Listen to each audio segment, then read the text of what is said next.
Hi, this is Tom from Infinity Bricks and I'm bringing to you a walkthrough of the LEGO Star Wars The Force Awakens PlayStation 4 demo. Straight off the bat, this is looking great. Visuals are fantastic, really nice looking LEGO game. The figures are looking awesome in the game. I've got these characters, so it's always good to see them. It's great to see them running around. This demo is taking place a little bit into the game. If you've seen the film, you know that this is not the scene that the beginning of the film starts at. So it seems as if we're playing the demo maybe a few levels on.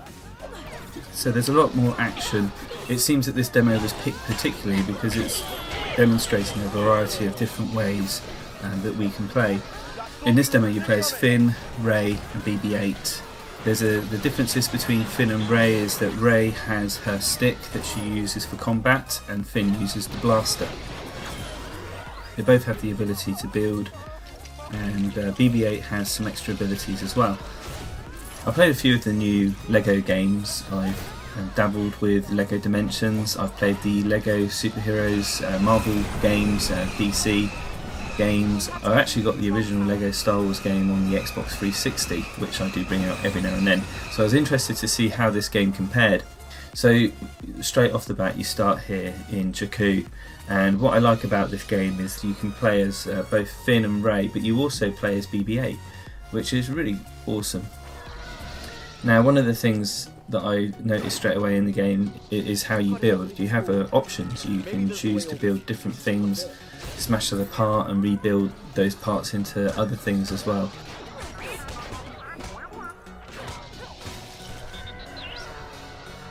So Rey builds this area very quickly and she can use that to rotate this crane that is there just so that you can get access to the upper levels.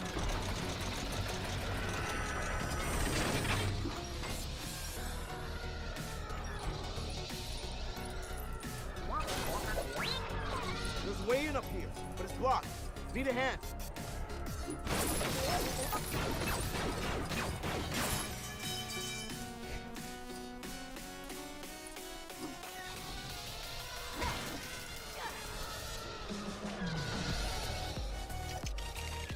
You can smash apart what you've built and then rebuild that to make something completely different. This is a platform for BB-8, so BB-8 can come in and he can then rotate that panel, which opens up that doorway, which then allows Rey to gain access to the upper platform. Put your back into it. Oh, that sounded smashy. Yes, that should do the rule all right. Yes, whoa.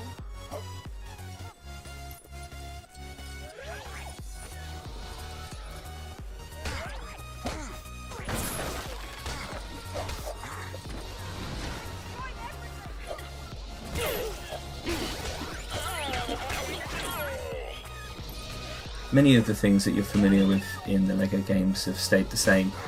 How you play together, the collecting of the studs, the golden bricks, all of that as you'd expect it to be is all very much the same.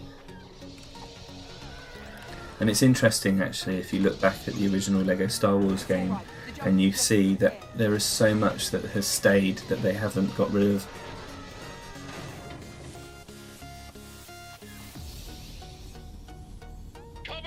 We're putting up shields.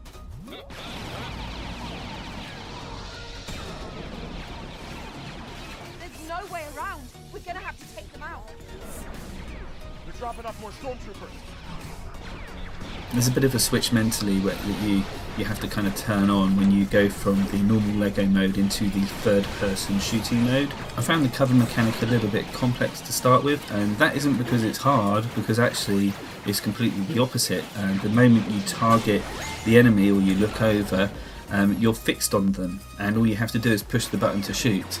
You can drag the cursor away, but it really feels like you're dragging it away, and I found it difficult to be able to select from one enemy to another and to diversify.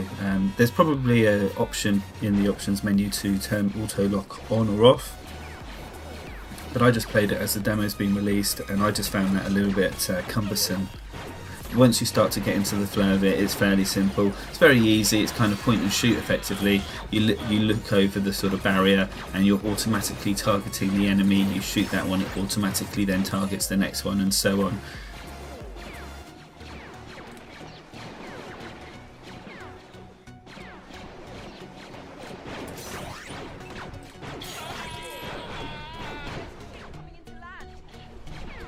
Another troop transport inbound. Visually, you can see it's absolutely fantastic. One of the things I have noticed with a lot of the Lego games, and not just the Lego games, also the Lego animated movies, not the Lego movie but the DC superhero ones in particular, is I find that they are creating these Lego characters that are really super shiny, and you know, I kind of think the plastic is not quite as shiny as they've made them out to be. Often they're looking very wet. I think the texture that they use for their plastics in the games, the highlights are just too high.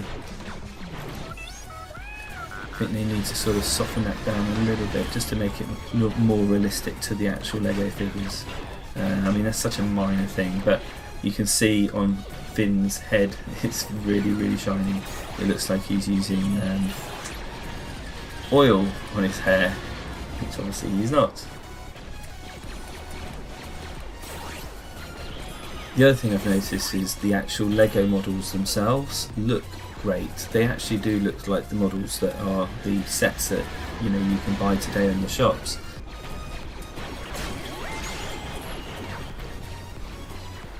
I will rain down destruction on you! Hey, what's that? I think they shot something off those storage cases.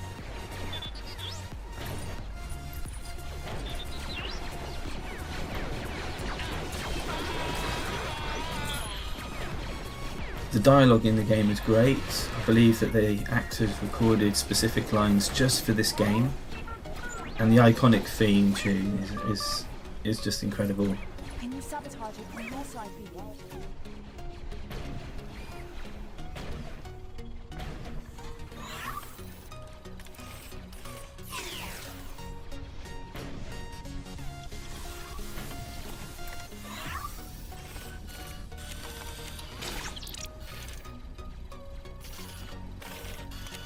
What's interesting though is when BB-8 opens up the turret and you go into a completely new mode, which is a first-person view, the immersion is really good, and you're shooting down these TIE fighters, you're shooting the transporter, and that mechanic of first-person is I think works really well.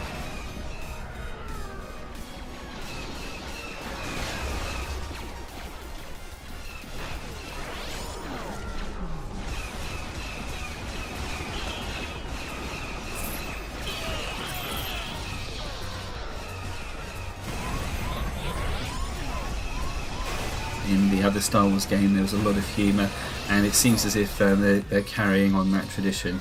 You can see with these stormtroopers running along still wearing their bathing costumes. If you've played the original game, you'll know that there's an area in the game where you open a door and there the stormtroopers are sat in a hot tub. So it's great to have a nod to that moment. Can't take off with so many TIE fighters overhead. It's a pity that missile turret's out of commission. We're gonna have to connect it up to the generator over there. What's that?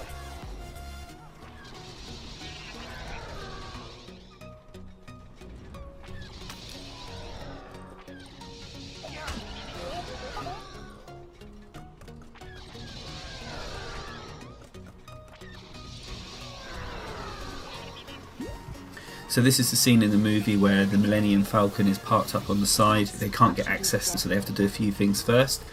What's interesting to me though, if you notice the cockpit area of the Millennium Falcon is actually the UCS Millennium Falcon, and you can see that the radar on the top, which is now the new radar because it got knocked off in Return of the Jedi, is a completely different build to the retail set that's available now.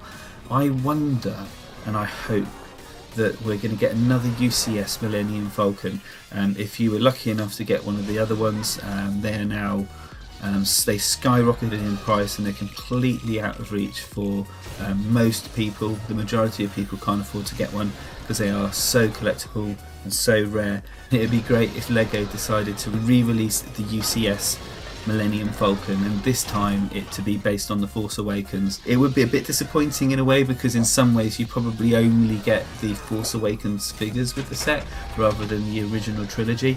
I mean, I'm an original trilogy fan, I do like The Force Awakens and I enjoy those sets, but I am primarily an original trilogy fan, so for me Luke, Han, Leia, Chewbacca, C3PO, Obi-Wan and R2D2 are the core group that obviously for me should be included with the Millennium Falcon, but I'd be very happy to receive the UCS one. I could always change up the aerial, pretty much everything else would remain the same, so let's hope that that's coming out.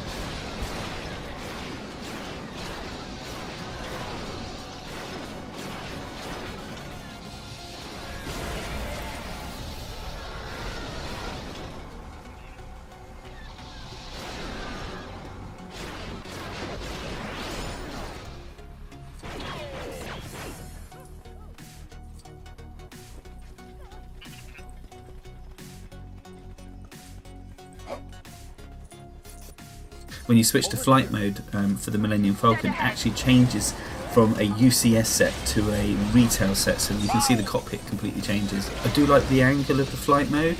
Compared to the previous Star Wars game, that felt very much like a Micro Machine style. If you are an old retro gamer, you may know what I mean there, where you're flying around and your camera perspective is pretty fixed. Well, here your camera is right behind the vehicle, so it's much more immersive, and flying through all these tunnels.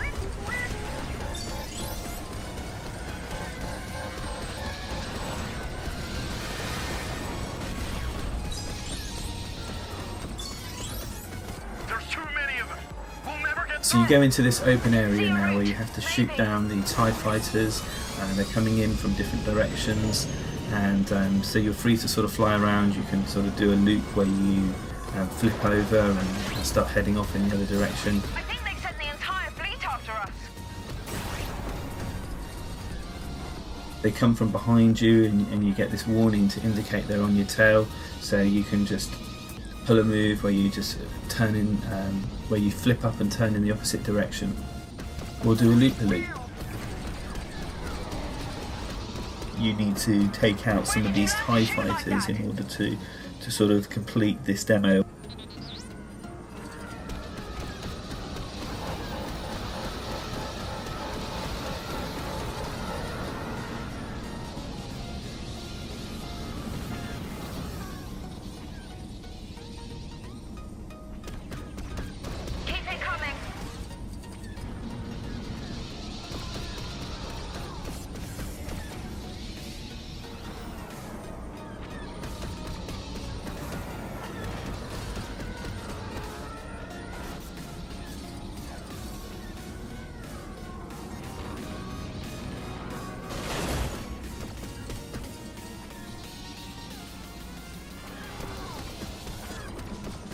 Overall, I think this is a fantastic game. I'm definitely going to be buying it when it gets released. I'm looking forward to playing more of the game, more of the story, more of the DLC that's coming out, and the other levels that are specific to the PlayStation 4. That is the console that I'll be playing on. And when that happens, I'll be doing another video with more thoughts and impressions as far as the game is concerned. So yeah, really looking forward to it. Let me know what you think in the comments below, and don't forget to like and subscribe for any future content. See you again soon.